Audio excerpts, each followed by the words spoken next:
যদি সমঝোতার মাধ্যমে বিতর্কিত নির্বাচন আয়োজনের চেষ্টা হয়, যেখানে আগে থেকেই বোঝা যাবে কারা নির্বাচিত হবেন, সেক্ষেত্রে কঠোর সিদ্ধান্ত নেবে 11 দলীয় জোট। বিকেলে রংপুরের পীরগঞ্জে শহীদ আবু সাইদের কবর জিয়ারতের পরে কথা বলেন এনসিপি মুখপাত্র। তিনি বলেন, নির্বাচনকে কেন্দ্র করে মাঠ পর্যায়ে সরকার এবং নির্বাচন কমিশনের নিয়ন্ত্রণ নেই। বিশেষ সুবিধা দেওয়া হচ্ছে নির্দিষ্ট একটি দলকে, কিন্তু বিতর্কিত নির্বাচনের দিকে গেলে কঠোর সিদ্ধান্তে পিছপা হবে না 11 দলীয় জোট। জাতীয় পার্টির না ভোটের প্রচার নিয়ে আসিফ বলেন, দিল্লির সঙ্গে আঁতাত করে রাজনীতি করা দলের বক্তব্য প্রাসঙ্গিক মনে করে না এনসিপি।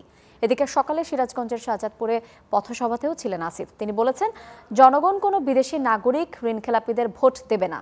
11 দলীয় জোট বিজয়ী হলে একটি স্মার্ট কার্ডেই সব রকম নাগরিক সেবা দেওয়া হবে।